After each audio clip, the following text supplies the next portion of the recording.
Bueno, jóvenes, buenas tardes. Vamos a comenzar nuestro diálogo, nuestra reunión del día de hoy. Y ahorita vamos a comenzar ya a entrar más a nuestro tiempo, discutiendo un poquito cuáles son los aportes de las corrientes del pensamiento económico más de cerca, más que de que se hayan acercado a nuestro tiempo. Recuerden que al final de los años 1800, ¿ya? Eh, económicamente, la ciencia económica ya había tomado como cuerpo, ya estaba formado lo que era la teoría económica con el estudio en algún momento dado de la microeconomía, ya que había hecho Cournot, y vimos todo lo que comúnmente dado surgió los marginalistas, surge la escuela austríaca, con todo, después en los años 50, la escuela austríaca a través de Milton Friedman, es que ya fueron los que formaron el neoliberalismo, pero anteriormente ya la escuela austriaca se mete de lleno y acepta de lleno, por ejemplo, los estudios de Cournot acerca de la microeconomía y cómo ellos decían de que todo se daba a través del precio, ya, y todo lo que era en función al trabajo y en función al precio. Ya. Carlos Marx critica el nacimiento del capitalismo, está criticando el capitalismo, pero ocurrieron algunas cosas que en algún momento en Europa, y más que todo esto se ve en Europa, ocurren algunas situaciones que en algún momento dado van de plano, van, digamos, presentándose en el quehacer en algún momento de las actividades que se dan en la parte económica. Estas y muchachos que hay, digamos, por decirlo así, hay algunas fechas importantes que en medio de nuestro análisis hoy nosotros tenemos que ver, hoy nosotros tenemos que analizar, y es el hecho, jóvenes, que sin duda alguna, ya estas fechas que se dan, ya son fechas que son muy importantes, ojo, muy importantes a lo que es la parte del desarrollo económico y del desarrollo del pensamiento económico en estos días. Por ejemplo, la primera fecha importante o la actividad importante es de el 28.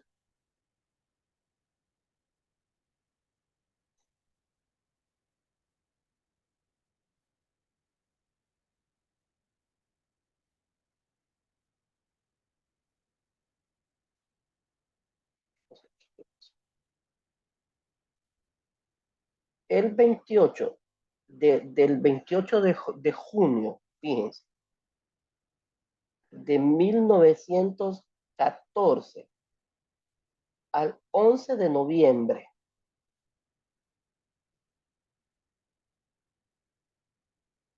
de 1918 se dio la Primera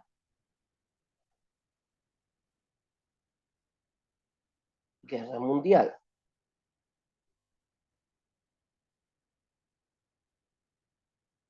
En medio de esa guerra mundial, chicos, en medio de esa guerra mundial, fíjense, ocurre algo interesante, que es el hecho de que, fíjense, el, en 1917, tanto en el mes de febrero, que comenzó, pero lo lograron aplicar, y en el mes de noviembre, que ya se dio, ya realmente, ya, hay lo que comúnmente conocemos la Revolución Rusa,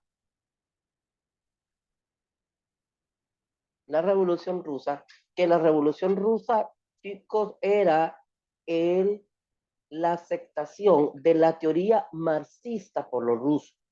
Y aquí destacamos personajes como Lenin, destacamos como personajes como bolchevique, destacamos personajes como Rosa Luxemburgo, rescatamos personajes como Mussolini, ya, que aunque Mussolini es un poquito más tarde, pero estos tres primeros en algún momento fueron los que dieron la voz cantante en Rusia, ya, de adoptar lo que comúnmente ellos adoptan, fíjense, ellos adoptan lo que es el manifiesto,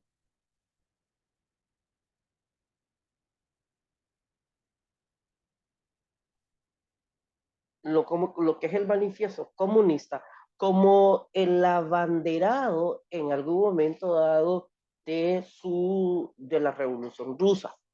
¿Ya? Y, ojo, surge el proletariado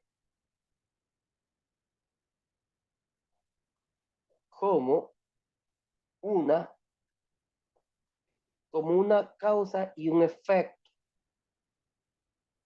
¿Esto qué significa? No es que antes no habían trabajadores, sí habían trabajadores, pero ya el efecto que va creando todo esto y todo lo que va dando, ya comienza entonces como a enarbolarse la necesidad de la recuperación en algún momento dado de los medios de producción. Y es lo que ocurre, hay una recuperación, fíjense, de los medios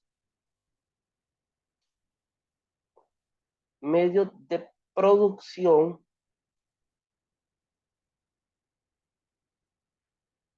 pero, pero acá ocurre algo, pero de manera social.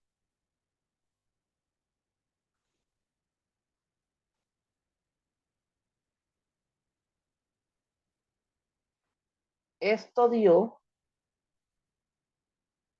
paso a lo que hoy, a lo que se conoce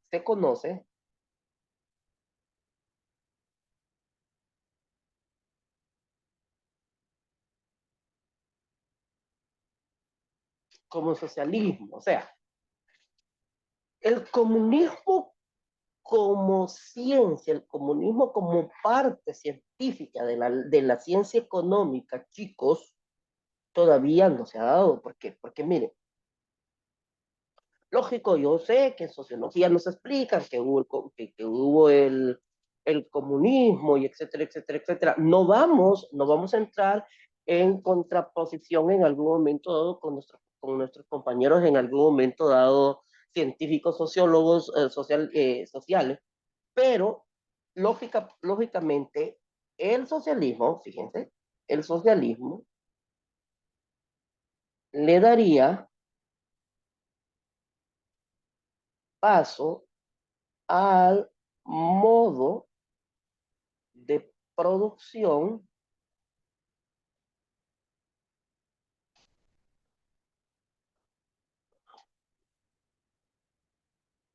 al modo de producción comunista.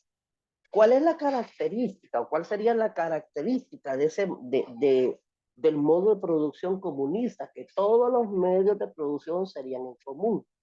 Ahora, ¿cuál fue el problema con el socialismo? ¿Cuál es el problema en algún momento dado, digamos, por decirlo así, con el socialismo? Si es que nosotros queremos ver un problema.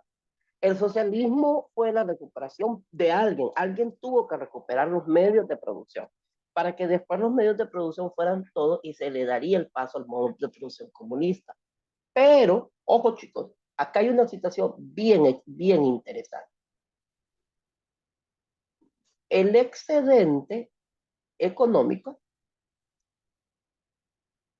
vino, chicos, y corrompió, ojo, corrompe algunas de las personas que estaban dentro del movimiento, y estas personas después no quisieron en ese momento dar el paso hacia la parte, todo el modo de producción comunista, que todo es ser común. ¿Por qué?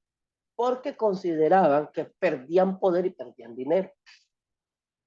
El modo de producción socialista, comunista, chicos, iba a ser ya la reinstalación del modo de producción eh, primitivo.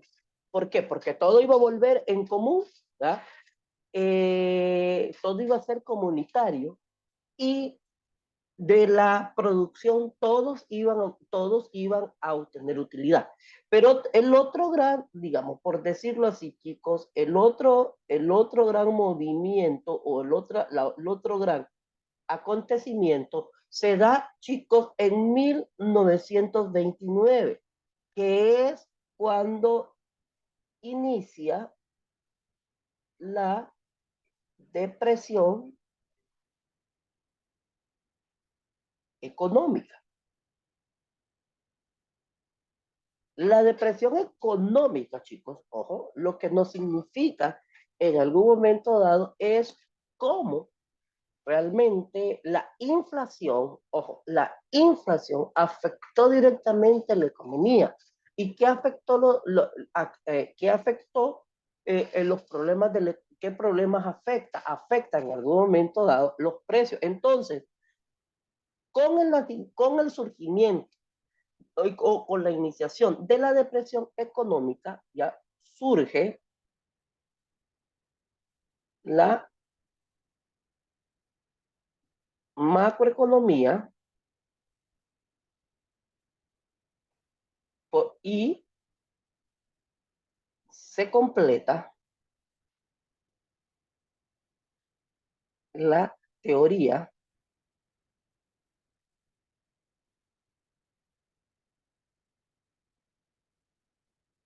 se completa la teoría económica. Con esto entonces, chicos, vamos a comenzar a hablar de nuestro tiempo.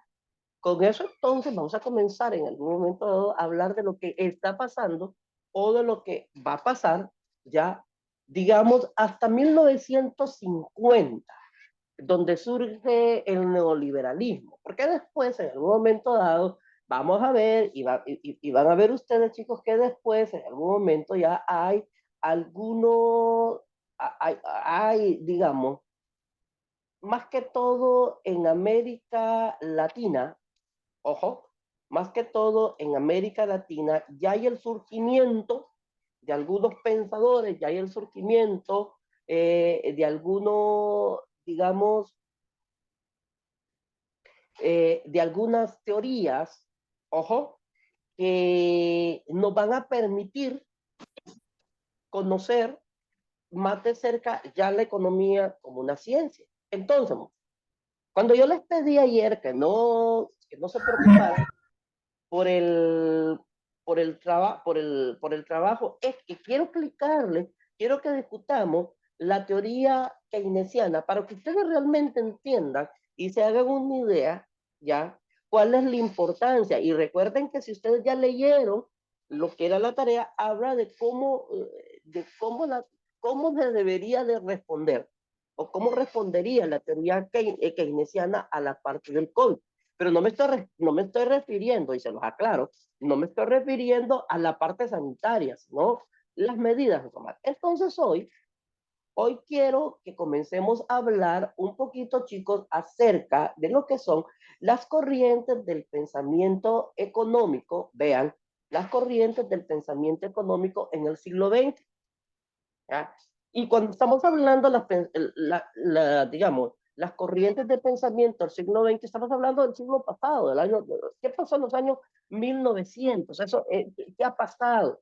¿Qué ha sido en algún momento dado económicamente? ¿Y qué beneficio ha tenido la economía como ciencia a través de esta situación? Ahora, chicos, miren, juega un papel importante todo esto los economistas norteamericanos. ¿Por qué? Porque ya en las escuelas de Norteamérica, por ejemplo, cuando estamos hablando de Harvard, de Stanford, de Chicago, muchos abogados, están estudiando ya la economía como la segunda, digamos, como la segunda etapa de su carrera de derecho. Y ya se empieza, ojo, todavía no tenemos la ciencia económica desarrollada como tal para un estudio, pero ya se comienza a eso. ¿Y qué destacan ellos? Destacan la importancia de los hábitos de la conducta y de pensamiento de los grupos humanos. ¿Eso qué quiere decir, chicos? Los institucionalistas norteamericanos ya le dan la conciencia a la economía como una ciencia social. De hecho, muchachos, fueron los economistas norteamericanos los que dicen los que en la definición de economía, si ustedes se recuerdan, los griegos decían que la economía era la ciencia de la administración del hogar. Y así sucesivamente se ha ido. Pero ¿qué dicen los norteamericanos? Que la economía es y ellos hablaban que la economía política era la ciencia social que estudiaba cómo el hombre suplía sus necesidades, pero ya están hablando de qué? Del hombre. Y todos los criterios y todas las leyes económicas van hacia la realidad de qué? Hacia la realidad de cómo el hombre suple a través de sus hábitos de conducta y a través de sus pensamientos, suple sus necesidades. ¿Ya? Entonces, cada uno de nosotros, chicos, ojo, cada uno de nosotros tenemos necesidades sociales. ¿Ya? Y muchas de nuestras necesidades individuales, ¿se acuerdan lo que hablábamos con Maslow? Muchas de nuestras necesidades individuales se convierten en necesidades sociales. Entonces, chicos, miren, ¿cuál fue la parte esencial de la visión de la economía por parte de los institucionalistas norteamericanos? Era una ley dinámica, era una ciencia dinámica, pragmática, no individualista y no mecanicista. ¿Por qué? Porque para los institucionalistas norteamericanos, prácticamente a la economía la teníamos que ver en conjunto, no individual. Ellos rechazan el hecho de que la economía estudiara ya, las relaciones de los agentes económicos en el mercado, que si ustedes se recuerdan, fue Cournot que en algún momento dado dijo que sí, que la economía era la ciencia, en algún momento dado, que lo que más tarde los austriacos le llamaron en 1950 la microeconomía, lo que más tarde en algún momento ellos le llaman microeconomía. Cournot decía que era la economía política, que era en algún momento la ciencia que estudiaba la relación de los individuos, de la empresa y del gobierno. Y eso ustedes lo van a ver en teoría económica y ustedes lo van a ver después, cómo se aplica, cómo se da esa situación en lo que es microeconomía. Ok, fíjense la situación. ¿Cómo es el análisis? ¿Cómo te da el análisis de los pensadores norteamericanos, de los institucionalistas norteamericanos? Se da de una manera interdisciplinaria. Ahora, ellos ven que los aportes económicos, que los fenómenos económicos son de toda la ciencia, pero es que volvemos, chicos, a saber que en algún momento, fíjense que en algún momento no casi todas las personas que aportan a la economía eran, eran en algún momento dado abogados. ¿Ya? Ahora, ya a partir, fíjense, después de la Segunda Guerra Mundial, que fue en el año, creo, no me acuerdo, permítame, ahí sí ya me agarraron, ya me agarré en curva yo mismo y no me acuerdo.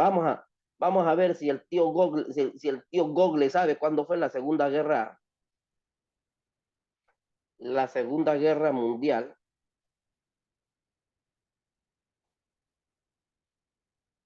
Ok, la Segunda Guerra Mundial fue a partir de septiembre de 1939 a el 2 de septiembre de 1945, en mi mesa. Miren, ¿qué pasó?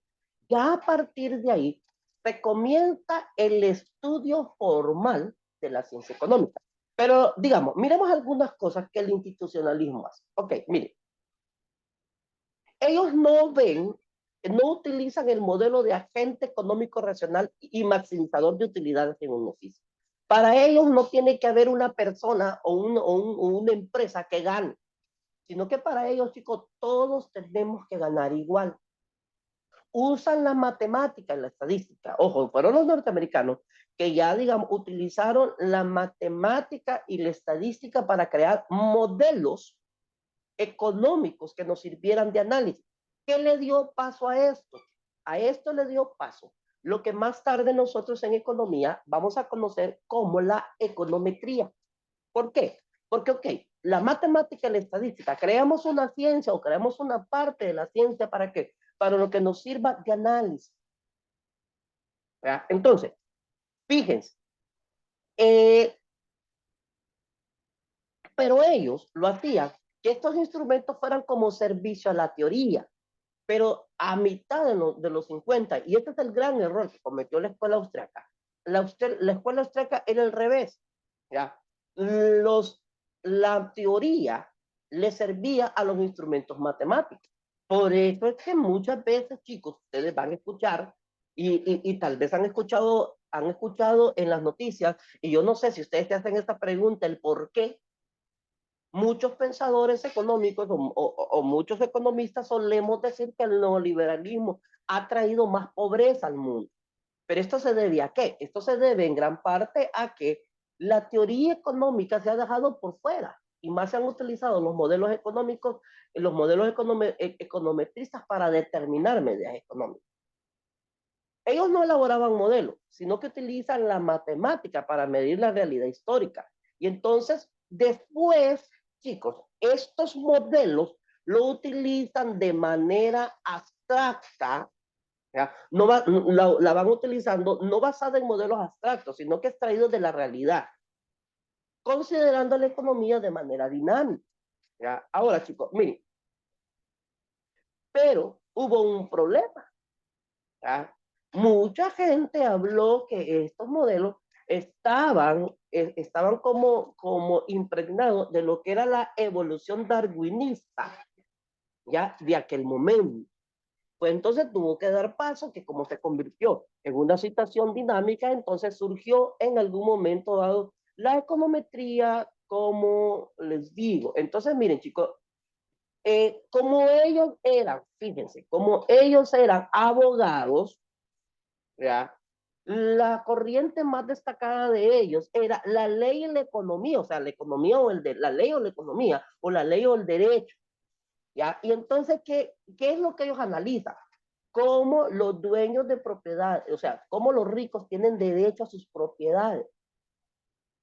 ¿Ya? Entonces, ahí es donde está la situación, chicos, de que no era un análisis tan consciente de lo que era economía, más que era un derecho. Entonces, chicos, ya resaltando nombres como el de Kautsky, el de Alchan, el de Williamson, que son pensadores económicos, que son abogados, pero que en algún momento dado sus estudios lo hicieron en base a la economía. Otra corriente, chicos, fue lo que se llamó la economía política constitucional, ¿ya? Donde en algún momento, basado en la Constitución de los Estados Unidos, hablaron de que en la economía tenía que haber una elección social, que la base de que los trabajadores tuvieran en algún momento dado los beneficios era la base social. Ahora, chicos, miren, ¿qué ha pasado? Transcurrido el tiempo y con los problemas que yo les mencionaba al principio en Europa, porque estamos en Europa, en Norteamérica surgió, chicos, lo que comúnmente se llamaba la nueva historia económica de Fogel y North, ¿ya? Que ya mira el proceso de evolución de las instituciones. ¿Ellos qué quiere decir, chicos? Ya van viendo que la economía va a ir evolucionando y que por lo tanto en algún momento las instituciones económicas, y cuando hablamos de las instituciones económicas, tal es el gobierno, tal son las empresas, tal es la familia, en algún momento estas tienen que ir evolucionando y tienen que ir creando nuevos derroteros. Entonces, chicos, aparece la teoría del capital humano, ¿ya? O lo que comúnmente se llama el análisis económico. Y aquí juega un papel importante que la familia. Y ya hoy sí, ya la familia, ellos ya aceptan que ya la familia pertenece a lo que comúnmente nosotros le denominamos los agentes económicos. ¿Ya? Pero fue la importancia de qué? La importancia de la evolución de las instituciones y la familia se convertía en una institución. Ahora, chicos, vean lo que pasa acá. Ante esta nueva metodología, hay algunas condiciones, chicos, que hay que ver. Primero, ¿quién va a llevar la voz cantante en la economía? ¿Las instituciones estatales o las instituciones de mercado? Y aquí entonces, chicos, nos ponemos ante un parangón. Si son las instituciones del Estado, entonces en algún momento dado los pensadores institucionalistas norteamericanos están hablando que debemos de adoptar o se debe de adoptar la teoría que Rusia en 1917 adopta. ¿Para qué? Para que todas las instituciones del gobierno, todas las instituciones económicas del país pasen a manos de que a manos del gobierno. Entonces, si son las instituciones estatales, entonces habría que pensar que quien va a dominar todo el sesgo económico del mundo económico de esa naciente ley, ciencia, economía, es el socialismo. Pero también está la posición de que sí son las instituciones de mercado. ¿Ya? Ahora, pero ellos miran que, y el gran problema que miran ellos, sí, las instituciones de mercado pueden ser más o menos eficientes en el momento histórico que se vivía. No hemos llegado, estamos en dos movimientos ahorita. ¿Ya? Entonces, chicos, ¿qué ocurrió? Ocurrió que en algún momento dado surgen, ellos sacan a la luz otro aporte económico, y ese aporte económico es lo que comúnmente nosotros le vamos a llamar el crecimiento económico. ¿Ya? Pero en ese momento el crecimiento económico lo estaban viendo desde el punto de vista microeconómico. El crecimiento económico actual se mira desde el punto de vista macroeconómico, pero es que recuerden algo. Recuerden que en algún momento todavía, hasta este momento, nosotros no podemos hablar de la economía como ciencia. O no debemos de hablar de, no debemos de hablar de, o aunque sí hablemos de la economía como ciencia, no podemos hablar de la macroeconomía porque la macroeconomía todavía no ha surgido. ¿Ah? Entonces, chicos, ellos se centran en que la definición de economía es la elección humana y esta elección humana se va a basar en que en elegir bienes y servicios que satisfacen nuestra necesidad. ¿Ya? Ok. Entonces, aquí es donde viene. ¿Ya? ¿Qué es lo que tienen que hacer ellos? ¿Y qué es lo que ellos hacen? Surge lo que se llama las normativas de la economía del derecho. Y por eso es que hasta ahorita y hasta ahora nosotros no podíamos hablar de una economía como ciencia pura. ¿Por qué? Porque realmente no eran los economistas los que estaban hablando en este sentido, sino que eran otros pensadores. Y ¿qué fue la primera gran misión del derecho? Delimitar los derechos de propiedad. ¿Esto qué significa? Saber que los derechos de propiedad me daba a mí la posibilidad de quedarme con el excedente económico. Y eso era, chicos, lo segundo. Ok, delimitar los derechos de propiedad y saber que alguien era dueño de los medios de propiedad y que no eran todos, porque solo era uno. Eso me ayudó, eso provocó que, y esa fue la segunda gran misión, me provocó, chicos, que surgiera la segunda misión del derecho, y era que fijar las reglas del juego. ¿Y cuáles eran las reglas del juego? Bueno, si alguien es dueño de los medios de producción, esos dueños de los medios de producción, esos ser dueños de los medios de producción, me provocaría ser dueño de los excedentes. ¿Ya? Y por lo tanto, soy yo el que debo hacer las transacciones en el mercado. Entonces, chicos, ¿de qué estamos hablando? Ya ustedes pueden ver que anteriormente nosotros hablábamos que los institucionalistas norteamericanos se debatían en lo que era, en algún momento, fíjense, en lo que era, ok, ¿qué vamos a hacer? ¿Qué vamos a hacer? Decían los norteamericanos. O veníamos y nos quedábamos con el socialismo o nos íbamos con la parte del mercado. Y ya la tercera misión, chicos, era del derecho, fue que garantizar que las primeras dos reglas se cumplieran y que a partir de ahí, chicos, ya surgiera la economía. Pero ¿qué pasó? Aquí es donde viene, chicos, la situación. Mire, 1929. Terminó la Primera Guerra Mundial en 1918. Hay una calma relativa, pero en 1929 la Gran Bretaña, después de una gran lucha y después de una gran huelga de los sindicatos mineros y de los sindicatos del ferrocarril en Inglaterra, destruyeron la mitad de Londres, ojo, destruyen la mitad de Londres, y surge lo que en algún momento dado es la Gran Depresión. De la noche a la mañana, chicos, de la noche a la mañana, vaya, de la noche a la inflación, suben los precios, ojo, suben los precios, te afecta el comercio. Era la reina de Inglaterra en ese momento, Elizabeth I, la abuela de la reina que murió ahorita, ya, la abuela de la reina que murió ahorita, ya. Entonces, ¿qué significa? La bisabuela del actual rey de Inglaterra, del que lo van a coronar hasta mayo. Entonces, chicos, ¿qué surge? Surge entonces el tesorero de Inglaterra se llamaba George Morris Keynes. Y Keynes, en su libro, chicos, la teoría general de la ocupación, el interés y el dinero, le da surgimiento a lo que nosotros llamamos macroeconomía. ¿Ya? Que primeramente, chicos, se le llamó la economía keynesiana.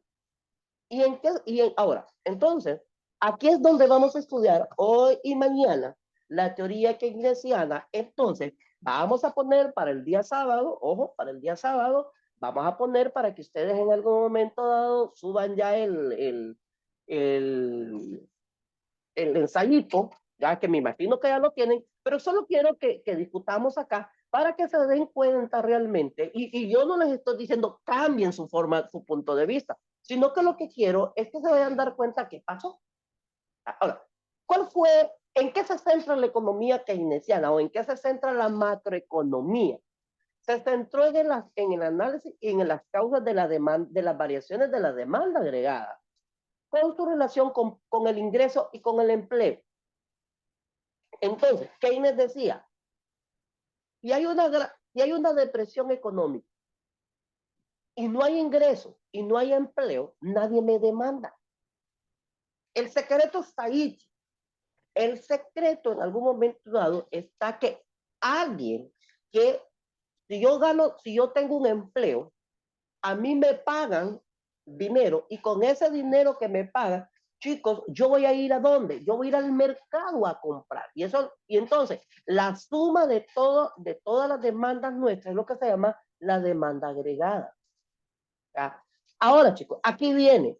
Keynes se da cuenta que con la Gran Depresión nadie está comprando. Y eso lo que le provoca en algún momento dado es que surja, es que los precios se eleven. Entonces, chicos, Keynes dice que alguien debe de dotar a las instituciones nacionales e internacionales del presupuesto, del dinero, ¿para qué? Para que de esa manera tener control de la economía.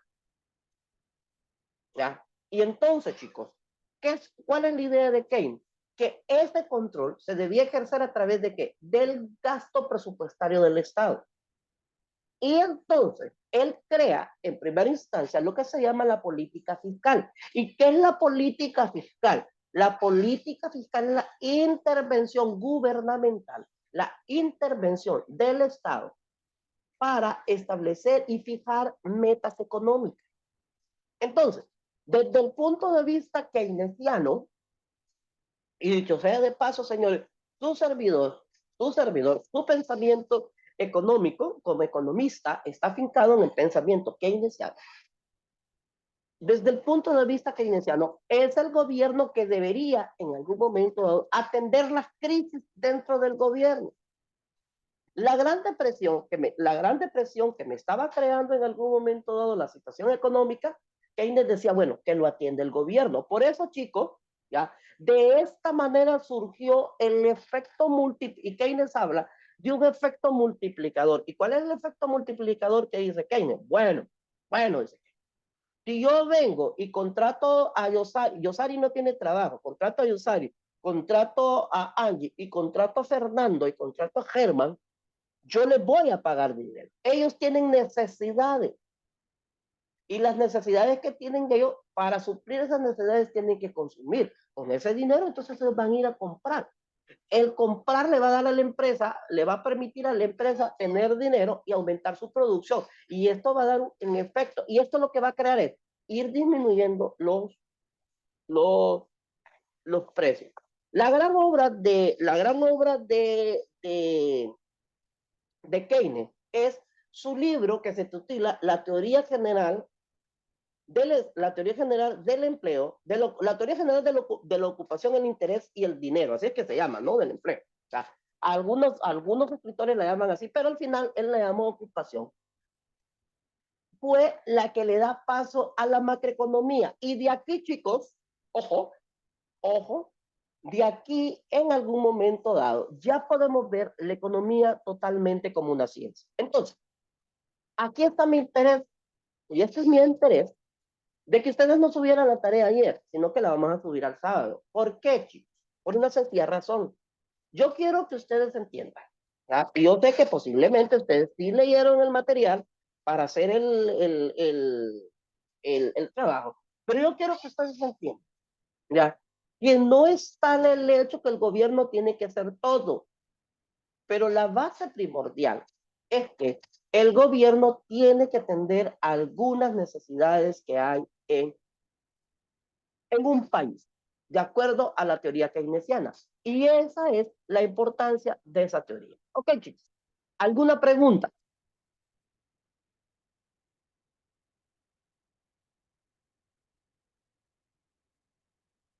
Espero le hayan entendido a esto que hicimos hoy. Mañana vamos a terminar con la teoría keynesiana. Así que, porfa, conéctense a la una para que podamos en algún momento, para que podamos discutir un poquito la teoría keynesiana. Ustedes tienen ahí la diapositiva. A mí me gustaría que leyeran la parte de las diapositivas que vamos de la teoría keynesiana para que hiciéramos como un foro, una plática acerca de la teoría keynesiana y nosotros en algún momento, a partir de ahí, miremos la importancia de esta teoría. ¿Ya? En crisis, ojo, en crisis como la que nos provocó la pandemia. Chicos, por hoy ha sido un placer saludarles. No les digo verles porque no los veo, pero sé que ahí están. Ha sido un placer saludarles. Dios me les bendiga.